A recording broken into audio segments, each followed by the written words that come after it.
we are ready for chapter 15, Among the Hidden. Luke sat up, because remember, he got snuck into that house and the girl tackled him. Luke sat up, checking his arms to make sure she hadn't broken anything. "You're lying," the girl said, but she made no effort to tackle him again. She crouched, looking puzzled for a few moments, then she grinned. "I got it! You're another one!" Great code word. I'll have to think about using that for the rally. Now it was Luke's turn to squint in confusion. The girl giggled. "I mean, you're another shadow child, right?" Shadow? Luke wondered why his brain seemed to be slowing down. Was it just because she seemed several miles ahead of him? "That's not the term you use?" she asked. "I thought shadow child was universal. But you know, an illegal someone whose parents broke population law 3903. A third." Luke couldn't bring himself to confess. He'd broken so many taboos today, leaving the house, standing in the open yard, talking to a stranger. Why did one more violation matter? "You can say it," the girl coaxed. "I'm a third child. Why should there be anything wrong with that?" Luke was spared having to answer her, because she suddenly sprang to her feet, exclaiming, "Oh no, the alarm!" She raced down the hall and around the corner. Luke followed to find her jerking open a closet door, then punching buttons on a panel of colored lights. Too late. Drat! She ran to a phone. Luke followed breathlessly. She dialed. Luke watched in amazement. He'd never talked on a phone.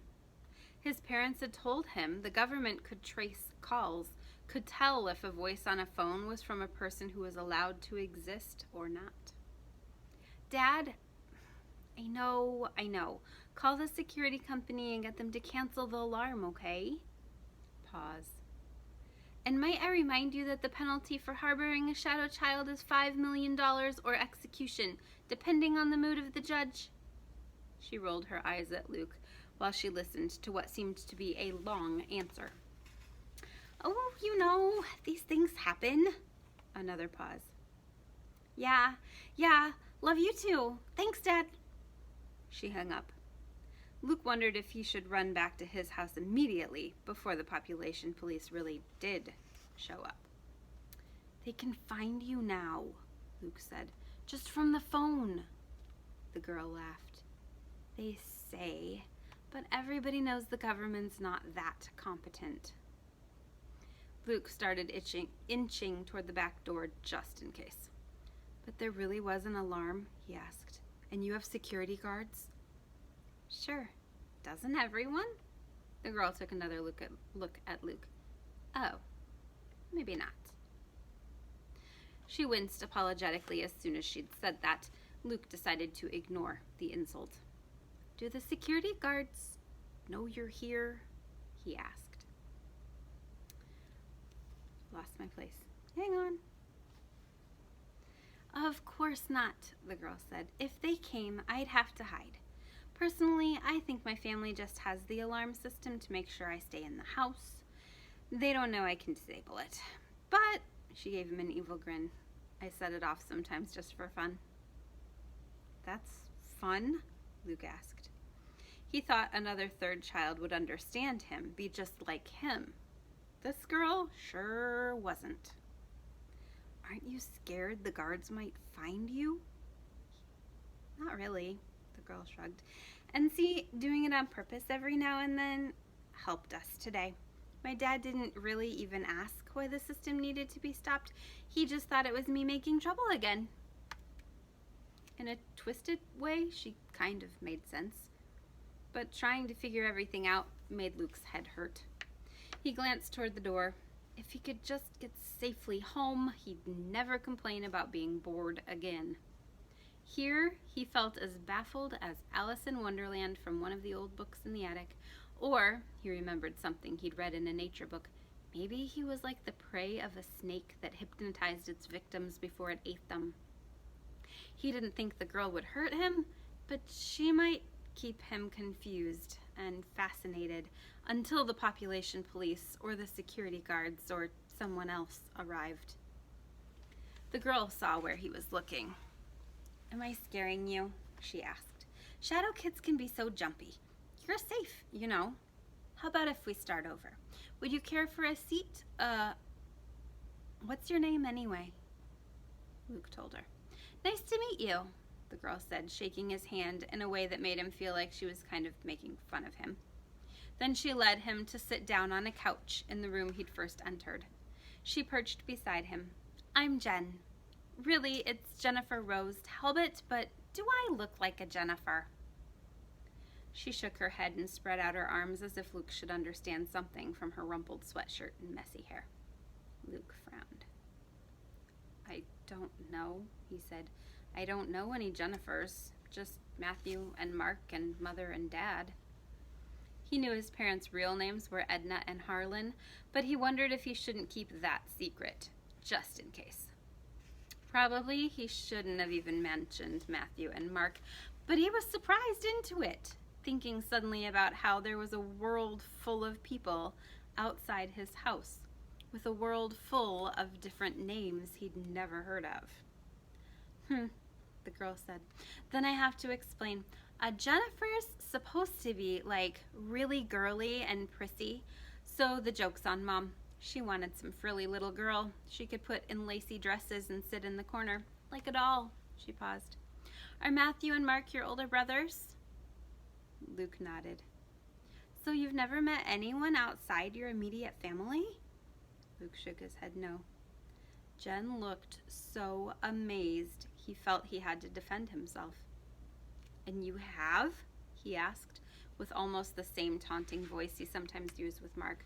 "Well, yeah," she said. "But you're a third child, too," Luke protested.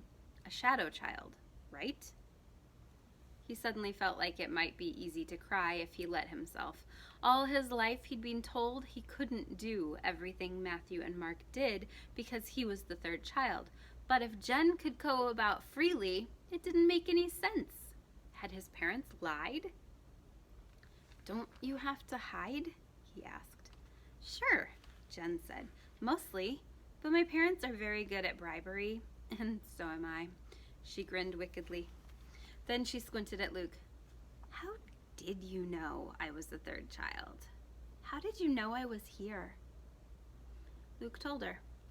Somehow it seemed important to start with the woods coming down, so it turned into a very long story. Jen interrupted frequently with questions and comments.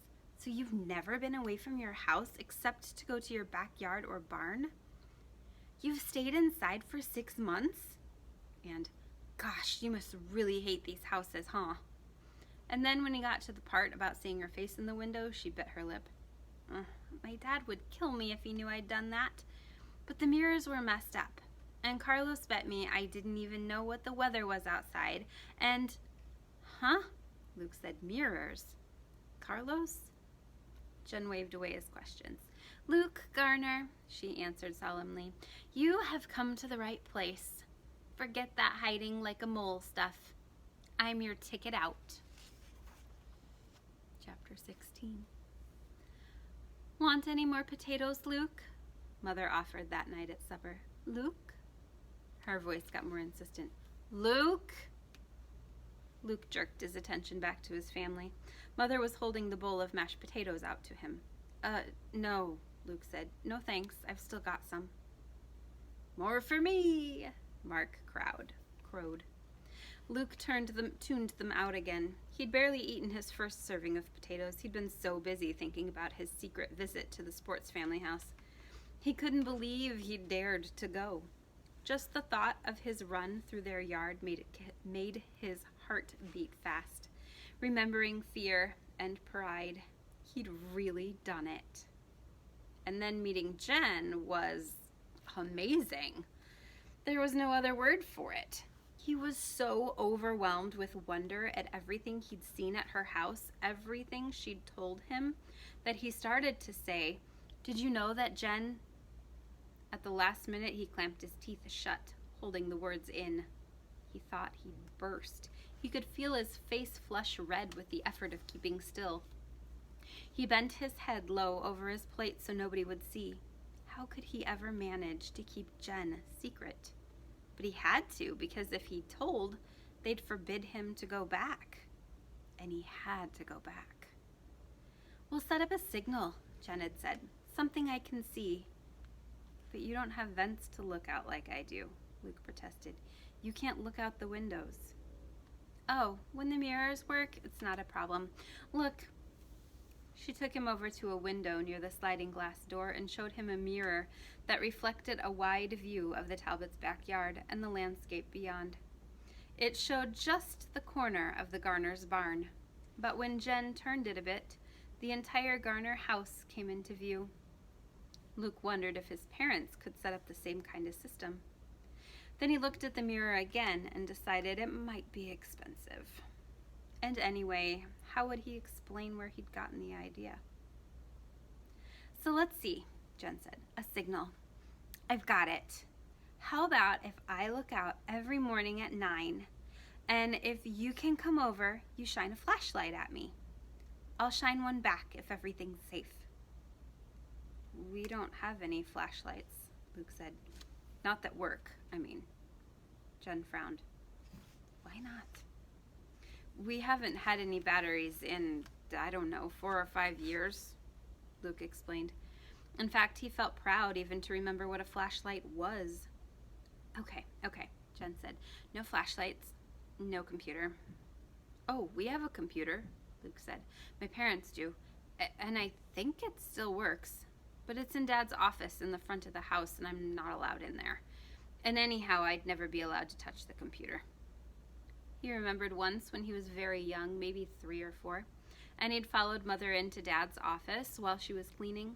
The rows of letters on the computer keyboard had looked like a toy to him, and he'd reached one finger up and tapped the space bar over and over again. Mother had turned around and freaked out. "They can find you now!" she'd screamed. "If they're watching!" And for weeks after that, she'd hidden him even more carefully than ever, locking him in his room when she had to go outside. Jen rolled her eyes. "Don't tell me your family believes that government propaganda stuff," she said. "They've spent so much money trying to convince people they can monitor all the TVs and computers. You know they couldn't have afforded to actually do it. I've been using our computer since I was 3, and watching TV too. And they've never caught me." "How about a candle?" "What?" It took Luke a minute to realize she was talking about the signal again. "The candles, they're all in the kitchen, and I'm not allowed." Jen mimicked the words as he said them. "To go in there." "They've got you on an awfully short leash, don't they?" she asked. "No, I mean, yes, but they're just trying to protect me." Jen shook her head.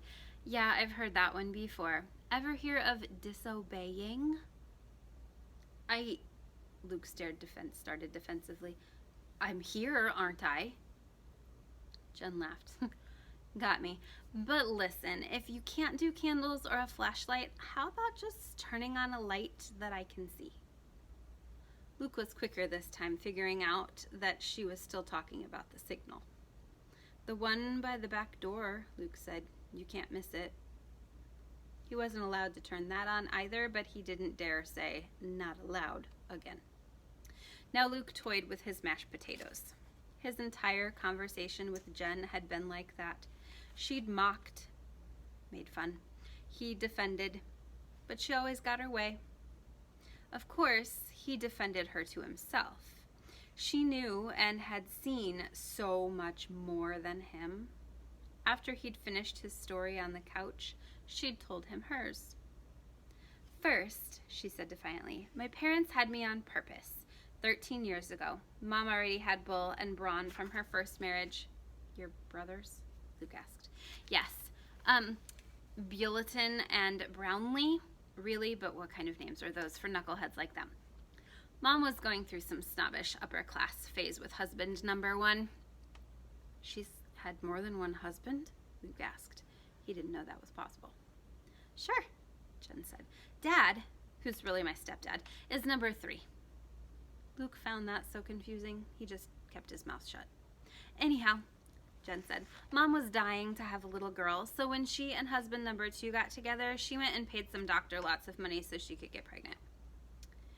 What if you'd been a boy? Luke asked. Oh, they got in on the beginning of the gender selection experiments. Luke must have given Jen a particularly blank look because she explained it. That means they made sure I was a girl. Doctors can do that, you know, but the government outlawed the procedure because they were afraid it'd throw the population even more out of whack. I'm sure my parents paid a lot for it. Were your mom and dad trying for a girl? Luke thought about it. He remembered Mother saying she'd wanted 4 boys, but would she have wanted a girl even more? Someone like Mother? He couldn't really picture a girl in his house. They weren't trying for anything, he said. I was a surprise. Luck. Jen nodded. I didn't think they paid for you, she said. Then she put her hand over her mouth. Oh, that sounded really terrible, didn't it?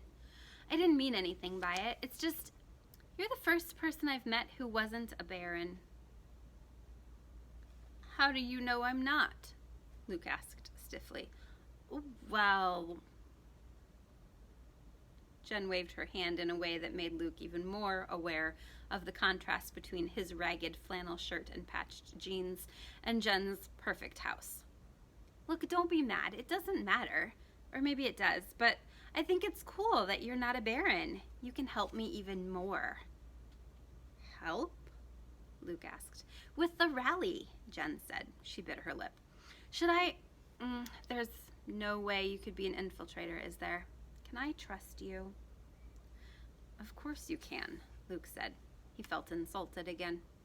Jen leaned her head back and stared at the ceiling as if an answer were written there. Then she looked back at Luke. I'm sorry, I'm botching this. I'm not used to really talking, just on the net. Look, I trust you, but I'm not the only one involved, so let's wait, okay? Okay, Luke said, but he couldn't help sounding injured. Jen leaned over and gave his shoulders a quick shake. Oh, don't say it like that. Say, okay, Jen, I respect your judgment. Or, okay, Jen, whatever you think is best. She giggled.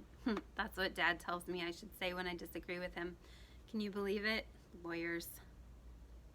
Luke was glad the subject had changed. Your dad's a lawyer? He asked. Jen rolled her eyes. Yeah, all Mom's husbands have been. Strange taste, huh? Number 1 was an environmental lawyer, of all things. Number 2 was corporate. That's how they had enough money to get me. And number 3, Dad is with the government. High up, I might add. But if you're an illegal... Luke hadn't thought he could get any more confused. Jen laughed. Haven't you learned? Government leaders are the worst ones for breaking laws. How do you think we got this house? How do you think I got internet access? How do you think we live? I don't know, Luke said, fully honest. I don't think I know much of anything. Jen patted his head as if he were a little kid or a dog. That's okay, she said. You'll learn. It wasn't long after that Luke said he had to leave because he was afraid Dad or Matthew or Mark might come in for lunch a little early. He dreaded the trip back. Jen walked him to the door, chattering the whole way. I'll fix the screen and deal with the security system so no one will ever know you were here, she said. And, oh no. Luke followed her gaze. She was staring at 3 pinpoints of blood on the carpet. I'm sorry, Luke said. That must be from when I scraped my hand. I'll clean it up. There's still time. Secretly, he was glad of the delay. No, Jen said impatiently. I don't care about the carpet. It's just Mom, that Dad and Mom will know, and when they don't see I have any cuts... And then before Luke even knew what she was doing, she thrust her hand toward the torn part of the screen. The jagged edge didn't cut immediately, so she held the screen with her right hand and raked it across her left. When Jen pulled her hand back, Luke saw a gash even deeper than his. Jen squeezed out a few drops of blood and let them fall to the carpet. There, she said. Stunned, Luke backed out the door. Come back soon, farmer boy, Jen said. Luke turned and ran, blindly, not even slowing down to creep alongside the barn. He went straight to the back door of his house, yanked it open, and let it bang shut behind him. Now, sitting at supper, he felt his heart pounding again as he thought of how dangerous that had been. Why hadn't he looked first? Why hadn't he crawled? He poked his fork into his potatoes, now grown cold and congealed. He watched Mother gathering up dirty dishes while Dad, Matthew, and Mark leaned back in their chairs, talking of grain yields. Jen had scared him. That was why. Seeing her cut her hand had terrified him. How could she do something like that for him when they'd just met? Okay, we are stopping there. Chapter 17 is next. So, for this book, here's your assignment today. You might have done this before. We can do it again. Where does the story take place? And which character do you like most now that you've met a new one?